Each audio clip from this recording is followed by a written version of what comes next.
사무엘상 13장 16절로 23절까지의 말씀입니다. 우리는 절대절명의 상황 속에서 하나님께 부르짖어서 구원을 받는 그러한 받았던 간증을 하는 사람들의 이야기를 많이 듣습니다. 그런데 그러한 어려움을 넘기고 나면 하나님께서 베풀어 주셨던 그 은혜의 관점을 가지고 살아가야 될 텐데 그것을 잊어버린 채 다시 자신의 생각으로 돌아와서 믿음이 없었을 때의 모습으로 살아가고 만다라고 하는데 문제가 있습니다. 하나님을 의지하면서 한번 제대로 살아본다고 한다면은 하나님의 은혜를 알게 되지 않겠습니까? 하나님의 그 사랑과 또 하나님 주시는 기쁨과 즐거움을 맛보게 되지 않겠습니까? 그런데 자신이 계획하고 주도하는 대로만 그렇게 살아왔고 잠깐 문제가 생겨서 하나님께 도움을 구하기는 했지만은 또다시 자기의 계획과 주도하에만 살아가고 있으니 제대로 하나님의 관점을 가지고 하나님께서 우리의 삶을 인도하여 주신다라고 하는 경험을 해보지 못한 채 다시 세상으로 돌아가고 만다라고 하는 것입니다. 오늘 말씀해 보시면 사울과 또 요나단 이스라엘 백성들이 이제 블레셋 사람들과 그 대군들과 대전을 하는 이러한 상황을 볼 수가 있습니다. 사울과 이스라엘 백성들은 게바에 머물렀는데 600명밖에 남지 않았습니다. 그런데 블레셋인들은 해변의 모래알과 같이 많은 사람들이 몰려왔고 마병만 36,000이었습니다. 그리고 오늘 말씀해 보시면 노략군들을 세 대로 나누었다. 다시 말해서 특공대죠.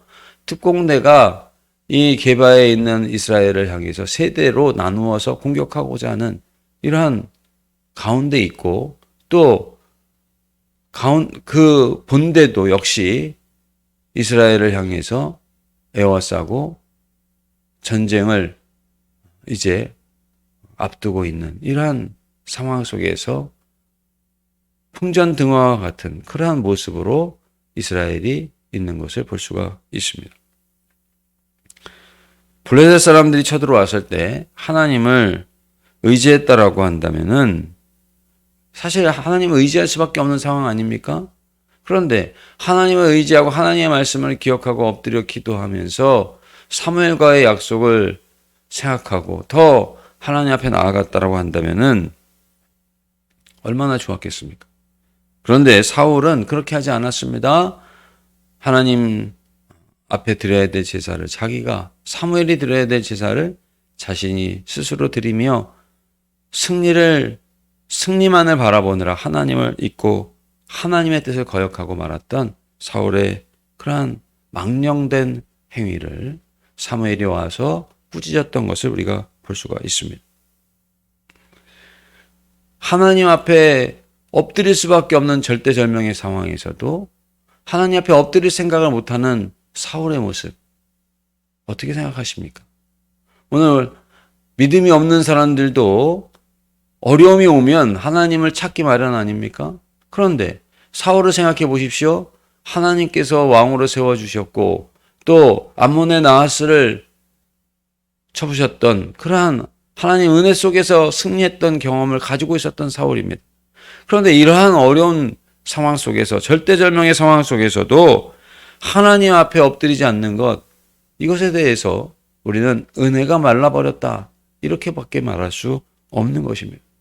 하나님께서 주시는 은혜를 맛본 사람은요 맛있는 음식도 아는 사람이 더 찾아가고 또 운동도 해본 사람이 더 운동을 하는 것이죠. 그런 것처럼 하나님의 은혜를 사울이 제대로 한 번이라도 맛보았다고 한다면은 분명 이러한 절대절명의 위기가 오기 전에도 하나님 앞에 엎드렸을 것이요. 또 이러한 위기가 왔다고 한다면 당연히 엎드렸을 터인데 사울은 이미 그 은혜의 물고가 다 말라버리고 또 은혜가 말라버린 이러한 모습을 우리가 보게 되는 것입니다. 우리가 하나님 앞에 돌이켜 회개할 수 있는 기회를 사울이 놓치고 말고 사울이 놓치고 있는 것을 우리가 분명하게 보게 되는 것입니다.